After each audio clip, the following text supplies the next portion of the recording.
The Dallas airport terminal feels like an icebox tonight. My breath clouds in front of my face as I stand alone in the arrivals area, watching other passengers rush into waiting arms. A mother squeezes her college student daughter. An elderly couple embraces their grandchildren. A businessman high-fives his little boy. Final boarding call for Flight 2187 to Chicago echoes through the terminal, and I flinch at the emptiness surrounding me. 6 years in Copenhagen have softened my Texas drawl into something gentler, but they haven't dimmed my hope of finding a familiar face in this crowd. My phone screen glows with the message I sent to our family group chat 3 hours ago. Just landed. Terminal C. Below it sits that damning read receipt, no bubbles appearing to show anyone typing a response. The crowd thins. Reunions fade into memory. Soon it's just me and my leather weekend bag, standing under harsh fluorescent lights that make everything look sickly and pale. Half an hour after we arrive Dallas, my Uber driver stays silent during the $70 ride through streets that should feel like home but don't. The familiar landmarks look wrong somehow, like a photo negative of my memories. We pass the Whataburger where Dad used to take me for breakfast taquitos, Tom Thumb where Mom taught me to pick the perfect cantaloupe, the park where I scraped my knees learning to ride a bike. My phone buzzes. Mom's message appears. Just take a lift. We're busy. I close my eyes, remembering how it used to be. Standing on tiptoe at the same airport, searching for Dad's tall frame and Mom's auburn hair, both of them holding handmade signs covered in glitter. Welcome home, Meredith. The exclamation point always dotted with a heart. Those memories blur as we turn onto my childhood street. The oak trees stand bare against the November sky, their branches reaching like gnarled fingers toward a pewter-colored moon. Fresh pine straw carpets the yards, that sharp, clean scent carrying on the wind. The houses look smaller than I remember, or maybe I've just grown. The driver pulls into our circular driveway, gravel crunching under the tires. Good luck, he says, the first words he's spoken. Something in his tone makes me wonder what my face has been showing all this time. I stand before the heavy wooden door, my finger hovering over the doorbell. The wreath hanging there is new, professionally made with red velvet ribbon and artificial berries. Nothing like the lopsided ones Mom used to craft while watching Hallmark movies. Inside, laughter dies as I push open the door.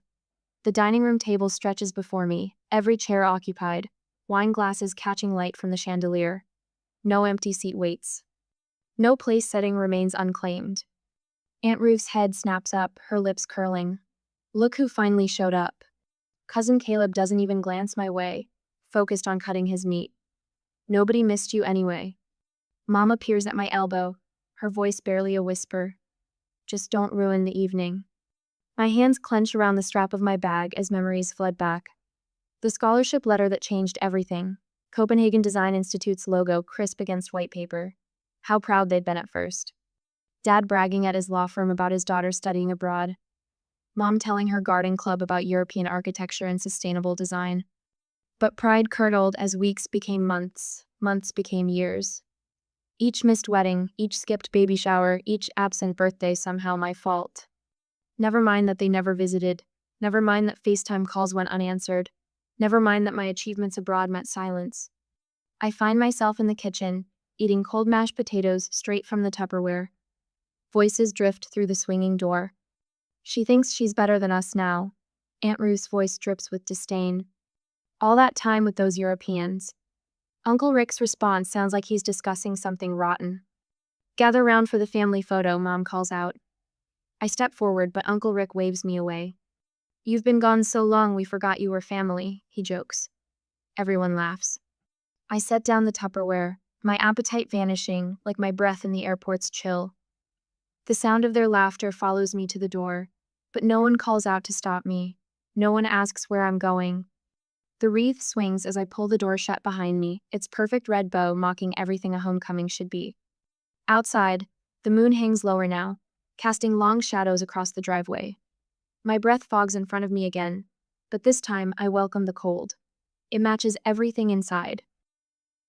The next morning, the garage door groans open at 5 a.m., revealing cardboard boxes stacked like forgotten tombstones. I could not sleep the whole night, so I came out to just look around. A flashlight beam catches the Sharpie labels. Meredith's books, Meredith's awards, Meredith's memories, each crossed out with thick black lines. Dust coats everything except fresh boot prints, leading to where Aunt Ruth stored her crafting supplies. I click the garage door shut, not wanting to wake anyone. Let them sleep through what comes next. The rental car's trunk stands open, waiting. The next morning, my childhood bedroom door opens silently, a habit from teenage years sneaking past curfew. The space punches the air from my lungs. Gone are my architectural sketches, my UT Austin pennant, the corkboard plastered with European travel dreams. Aunt Ruth's sewing machine squats on my old desk. Balls of yarn spill across the floor like bright tumor clusters. The walls shine seafoam green where lavender once lived. Your aunt needed the space, Mom said, waving away 6 years of memories. You're never here anyway. A text lights up my phone. Sarah asking if I need help. Sweet Sarah from high school, who showed up at my motel last night with wine and pizza after seeing my Facebook post about being home. Who listened without judgment as I spilled everything between sobs. I've got this, I text back. But thank you. Downstairs, the mantel catches my eye. Family photos march across it in silver frames. Claire's wedding. Mom's garden club presidency. Dad's law firm partnership celebration. The space where my Copenhagen graduation photo once stood now holds cousin Tommy's new boyfriend, grinning at the country club Christmas party. The final straw waits in the kitchen. Their family calendar hangs by the coffee maker, covered in Mom's precise handwriting. The 9th of November shows Meredith's visit in blue ink, crossed out with an aggressive red line. Below it, craft fair with Ruth claims the space. My house key lands on the granite counter with a final click. The sound echoes through the empty kitchen where I once baked Christmas cookies and birthday cakes, where Dad taught me fractions using measuring cups, where Mom braided my hair before school. Those memories blur like old photographs left in sunlight too long. The group chat explodes as I pull out of the driveway. First comes Mom. Don't make this about you. Then Uncle Lane. Who's going to handle the tax documentation? You know I can't work this computer stuff. Cousin Caleb. The HOA needs those forms signed by Friday. Aunt Ruth. So dramatic. Just like when you ran away to Europe. My thumb hovers over the response box. 6 years of managing their digital lives from across an ocean. Tax records, password resets, HOA complaints, online bill payments, all flowing through my laptop in Copenhagen. They never saw the hours I spent, the sleep I lost keeping their financial house in order. Never thanked me. Just expected it, like they expected me to shrink myself to fit the space they allowed. A new message from Sarah pops up. You okay? Coffee at Pearl's when you're ready. My Copenhagen team checks in next. Missing our morning design review, hope home is treating you well. Mrs. Henderson from next door sends a heart emoji. Saw you leaving, dear. They don't deserve you. The motel room key card feels warm in my palm. Room 237 at the Arlington Suites may not be home, but at least it's honest about being temporary. No false promises of welcome. No expectations to contort myself into shapes that don't fit. That same day, Uncle Lane's panic rises through a series of texts about locked retirement accounts. The family's digital infrastructure, carefully built and maintained from 4,000 miles away, begins to creak without my constant attention. Years of managing their online lives taught me one thing. They only valued what they lost. My single response silences the group chat. I won't help without an apology. The phone buzzes with private messages. Aunt Ruth tries guilt. After all we've done for you. Mom attempts manipulation. Why do you hurt us like this? Uncle Rick goes for threats. You'll regret this attitude, young lady. Each message strengthens my resolve. The trust fund paperwork sits unopened in my laptop bag, requiring all grandchildren's signatures before the holiday disbursement. They'll figure that out soon enough. The sun breaks over Arlington's skyline as I pull into Pearl's diner. Sarah waves from a window booth, 2 steaming coffees waiting. Her smile holds no judgment, no expectations, no demands to be someone I'm not. For the first time since landing, my shoulders drop from around my ears. The coffee's aroma wraps around me like a Danish wool blanket. My phone buzzes again, but I silence it without looking. Some ties need to break before new ones can form. Through the diner window, a moving truck inches past. Young couple in the cab, excitement bright on their faces as they drive toward their future. I remember that feeling from 6 years ago, pulling away from this same spot toward Copenhagen. The terror and thrill of choosing myself. Time to choose myself again. Next day, the first overdraft notice from Wells Fargo lands in Uncle Lane's inbox at 6:43 a.m. His panicked voice message hits my phone before 7. Meredith, the retirement accounts are locked. I can't access anything. Call me back immediately. I sip my motel coffee and watch the sunrise paint the parking lot in watercolor shades of orange. 3 more messages arrive while I spread strawberry jam on my toast. This isn't funny anymore. Aunt Ruth's voice crackles through the speaker. The quarterly reports are due tomorrow, and all the templates are gone. Caleb's text follows. Where TF are the tax docs? Mother's message arrives last, her tone brittle as winter ice. Your father needs the trust paperwork. Stop being childish. The January wind rattles my motel window as I open my laptop. 6 years of digital infrastructure built by my hands splays across the screen. Every password, every template, every carefully organized system keeping the family finances running smooth as butter on a warm biscuit. I close the laptop. The trust fund revelation drops like a bomb at noon. Grandfather's lawyer, Mr. Patterson, sends a group email about the upcoming disbursement. His words glow on my phone screen. Requires signatures from all qualifying grandchildren as stipulated in Section 7.3 of the trust agreement. My phone explodes. 27 text messages, 13 voicemails. The family group chat becomes a rapid-fire barrage of panic. Bills due next week, Aunt Ruth types. Country club membership renewal, adds Uncle Rick. School tuition, Mother chimes in. I scroll through their messages while folding my laundry, matching socks with the same methodical care I once used to organize their digital lives. The irony tastes sweet as the Danish Kanelsnigel I learned to bake abroad. They forgot I was family until they needed my signature. The motel door rattles at 3. Aunt Ruth stands outside, her pearl necklace perfectly straight, her smile as artificial as the sweetener packets in my room. Honey, let's talk about this like adults. Her accent thickens, playing up the southern charm. The family needs you. The family needs my signature. I correct her, not opening the door wider. There's a difference. Now, sugar. You know how your mama gets about the holidays. And Uncle Lane's retirement. Respect works both ways, I tell her, and close the door on her shocked face. Mother's voicemails arrive like clockwork every hour. Each one longer, each one layered with more guilt. The emotional manipulation as familiar as my childhood bedroom's floral wallpaper. I carried you for 9 months. After everything we've done. When your brother died. Delete. Delete. Delete. Uncle Rick tries next, his lawyer voice in full effect. This constitutes financial harassment. We'll be forced to take legal action. I forward his message to Mr. Patterson with one sentence. Please ensure all future communication goes through appropriate legal channels. The reply comes within minutes. Mr. Patterson's response copies all parties. Mrs. Blake's position as trustee is legally protected. Any attempts at coercion may result in trust dissolution. Caleb's girlfriend Amanda slides into my Instagram DMs near midnight. Everyone makes mistakes when they're hurting. Time to show some maturity. I block her account and open my email. The letter to the family lawyer flows out of me, calm and clear as the Copenhagen harbor at dawn. Dear Mr. Patterson, I am willing to sign the trust disbursement under the following conditions. 1. Written apologies from each family member acknowledging specific instances of disrespect. 2.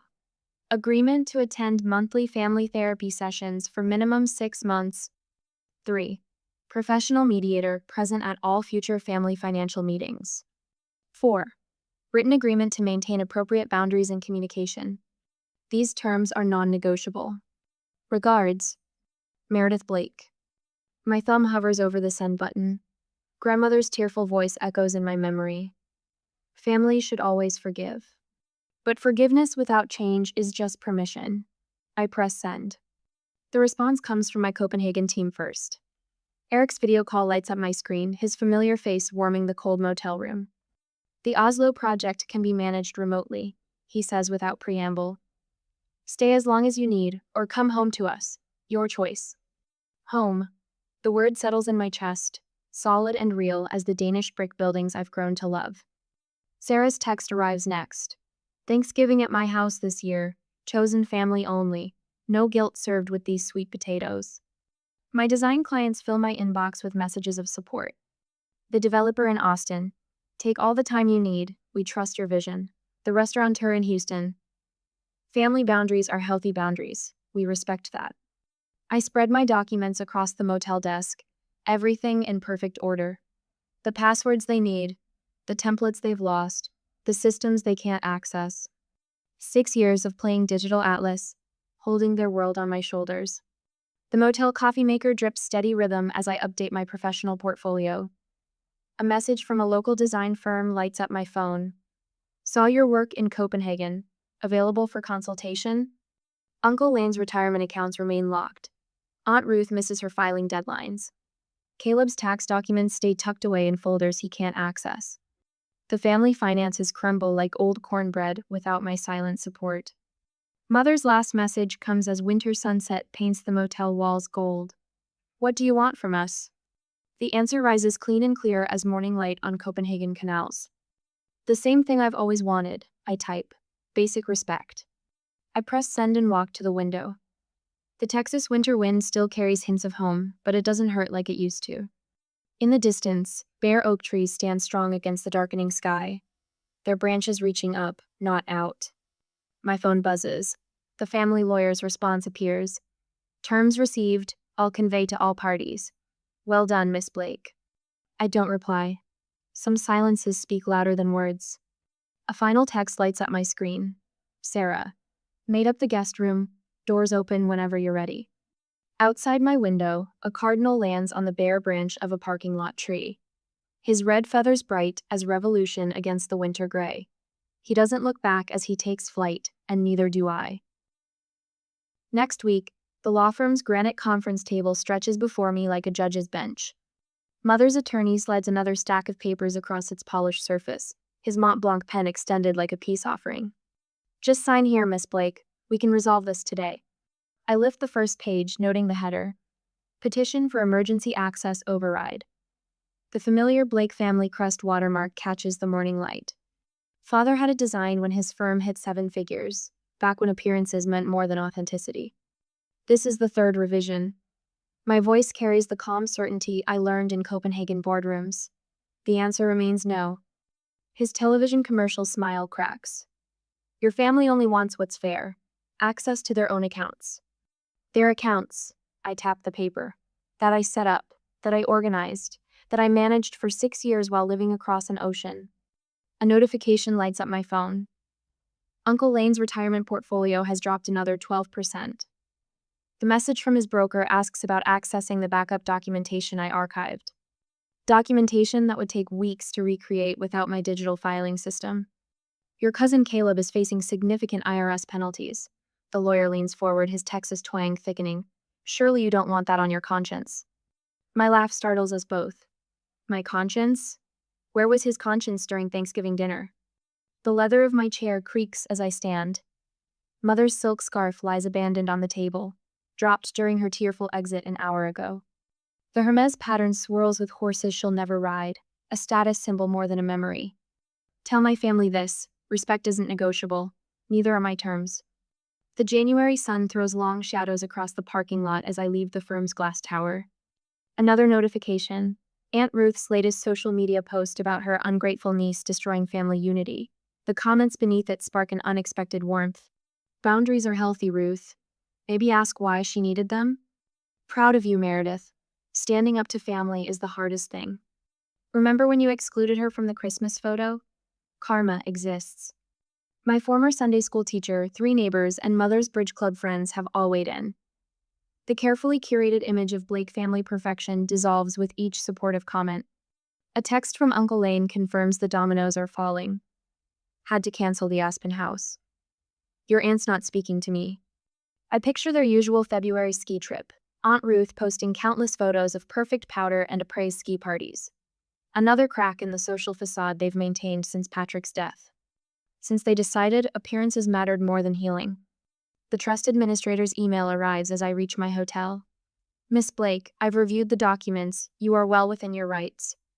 All distributions require unanimous consent from beneficiaries. This includes you.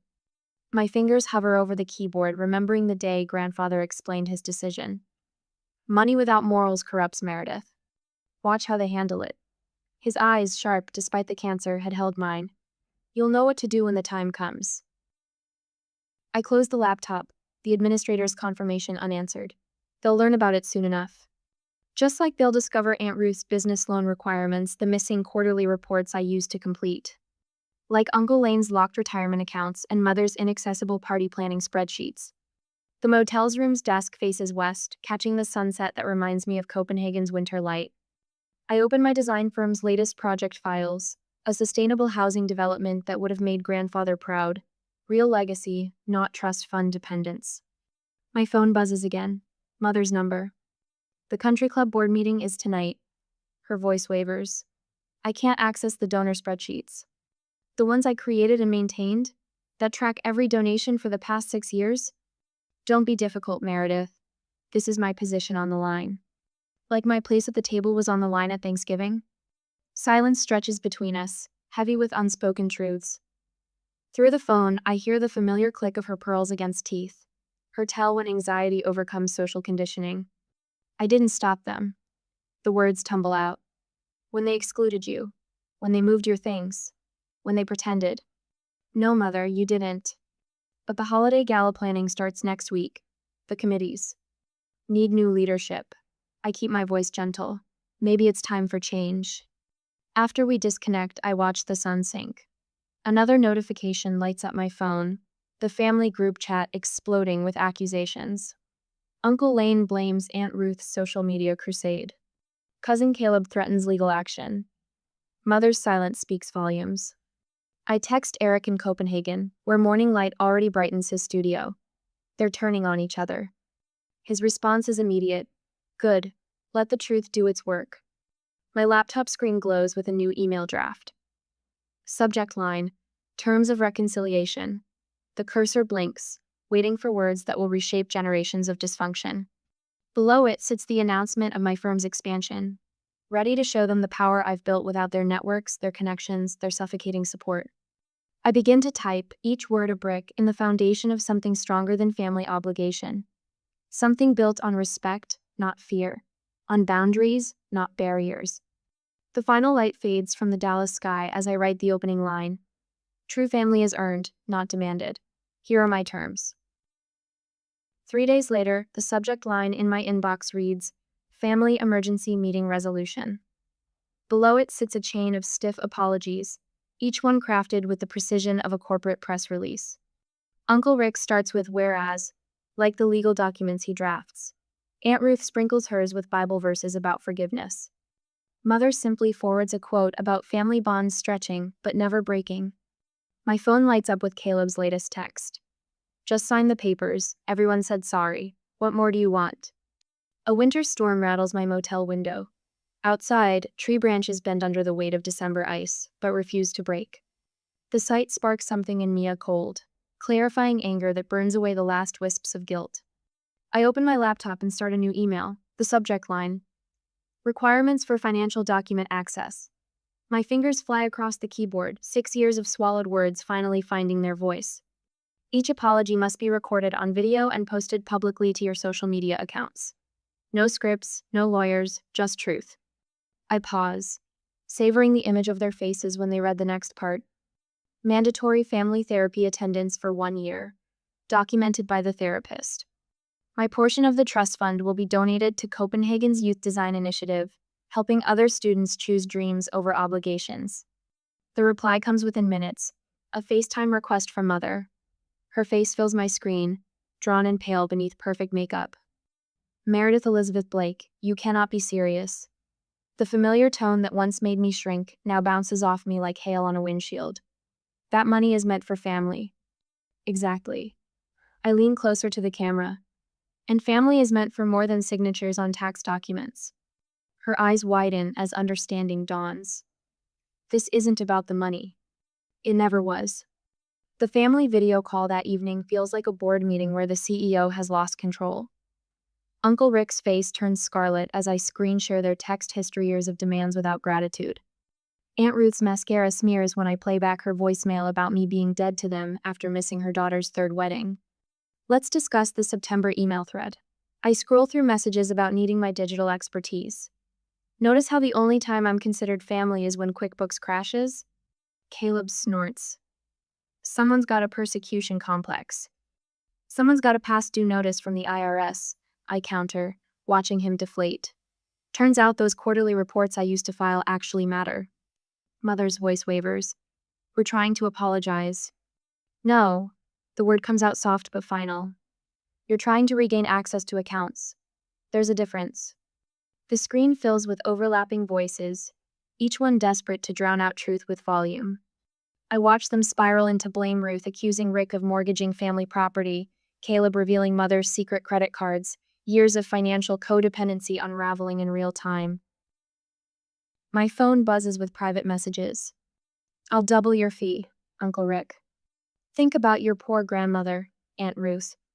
You were always the selfish one, Caleb. I forward each message to the family group chat. The video call erupts again, faces reddening as their tactics turn on each other instead of me.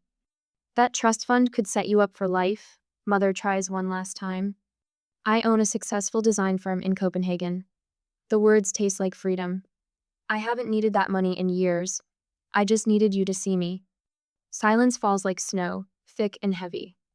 The videos need to be posted by midnight. I check my watch. I hear public apologies are good for the soul. Uncle Rick disconnects first, his lawyer mask cracking. Aunt Ruth follows, already composing her tale of persecution for Sunday service. Caleb lingers just long enough to throw up his middle finger. Mother stays. Her face looks older in the blue light of her screen. Or maybe I'm just finally seeing her clearly. Was it always this bad? She whispers. No. I touch my monitor where her cheek would be. Sometimes it was worse. We just pretended it wasn't. After she logs off, I sit in the dark room, listening to the storm. My laptop chimes with notifications as the videos begin posting awkward, angry, genuine for the first time in years because they have no choice. A text from my Copenhagen business partner lights up my phone. The Youth Design Fund website just went live. Donations already coming in. I click the link. The landing page shows students sketching dreams into reality, their faces bright with possibility. Below them, my mother's trust fund portion converts into scholarships, each one a key to unlock a different cage. My finger hovers over the family group chat icon. The little red number shows 37 unread messages. Beyond my window, the storm breaks. Ice melts from branches, leaving them lighter, freer, ready for new growth. I close the chat without reading. Some silences speak louder than words. Some endings are really beginnings in disguise. Tomorrow I'll book my flight back to Copenhagen, back to the life I built instead of the one I was assigned. Let them keep their empty apologies. I have something better now. The truth. 6 months later, the scent of cardamom and cinnamon fills my Copenhagen apartment as Eric slides another batch of pepperkakor into the oven. Outside my window, snow drifts past strings of white lights that crisscross Nørrebro's cobblestone streets. Inside, warmth radiates from more than just my vintage wood stove. Your table runner is crooked, Eric announces, adjusting the hand-woven textile I brought back from a sustainability conference in Stockholm. His perfectionist streak mirrors my own, though I've learned to laugh at it now. Some of us were busy winning international contracts, I tease, tapping my laptop closed. The announcement will go public tomorrow. Blake Design Studios' expansion into sustainable corporate spaces across Northern Europe. 6 years ago, I would have immediately texted the family group chat, desperate for validation. Now the achievement feels complete without their commentary. My phone buzzes. Another Thanksgiving planning message appears in the old family thread. Aunt Ruth's annual plea for everyone to gather in Highland Park, complete with guilt-laden references to family tradition and what your brother would have wanted. I open my camera roll instead, scrolling to last night's Hig dinner. Astrid's silver hair glows in candlelight as she raises a glass. Eric's husband Thomas sprawls on floor cushions, while my entire international design team crowds around platters of traditional Danish smørrebrød mixed with Texas-style cornbread. The photo captures everything a family should be: chosen, cherished, real. With 3 quick taps, I send the image to the group chat. No caption needed, no explanation offered. The doorbell chimes and Astrid enters, stamping snow from her boots. I bring reinforcements, she announces, producing a bottle of aquavit and a knowing smile. My former professor turned mentor understands the weight of this week better than most. Did they respond? She asks, arranging vanilla-scented candles on my coffee table. The flames flicker against walls painted the palest grayish shade that took me weeks to perfect. Not yet. I pour 3 glasses of aquavit. But I didn't send it for them. The truth settles in my chest, warm and certain as summer sun. Those hours of therapy, learning to separate need from love, obligation from choice, have bloomed into something beautiful. My work fills pages of international design magazines. My home welcomes friends from every corner of the globe. My heart no longer flinches at silence from Texas. Eric raises his glass. To boundaries. To growth, Astrid adds. To finding home, I finish, the aquavit burning sweet and clean. My phone lights up again. Mother's name appears, but not in the group chat. A private message. I understand now. The photos of your life there, you've built something real, something true. I let the words sit, neither dismissing nor embracing them. Time has taught me that understanding takes root slowly, like the herbs growing in my kitchen window. Some family members have begun to shift. Others remain rooted in old patterns. I've learned to accept both without letting either define me. The scent of finished cookies fills the air. Outside, Copenhagen's early winter darkness settles like a velvet cloak, but my windows glow with warmth. Eric pulls out his phone, deliberating over playlist choices for tomorrow's holiday party. Astrid arranges fresh greenery in a ceramic vase I threw myself at a local pottery studio. The scene reflects everything I've become. A woman who creates spaces where authenticity thrives. A text from a potential client in Stockholm needs attention. My company motto catches my eye at the bottom of the email signature. Authentic foundations. The words mean something different now than when I chose them. They speak not just of sustainable architecture, but of the careful way I've rebuilt myself, brick by brick, choice by choice. I move to my bedroom window, watching shadows play across the courtyard. The neighbor's cat prowls along snow-dusted ledges. A violin student practices scales in the apartment above. My reflection appears in the glass, overlaying the scene like a double exposure. The woman looking back has my mother's auburn hair, but stands straighter, smiles easier. She has built a life that fits her perfectly, not because it mirrors anyone else's expectations, but because it echoes her own truth. Behind me, laughter spills from my kitchen. The sound wraps around me like a familiar quilt, pieced together from 1,000 small moments of chosen joy. Eric curses in Danish as something clatters. Astrid's rich alto harmonizes with the Christmas music now playing softly through my speakers. I leave the window unlocked, a habit from Texas I've never fully broken. The gesture feels different now. Not an anxious invitation, but a quiet acknowledgement. The door remains cracked, not flung wide. Some might eventually walk through with new understanding. Others might not.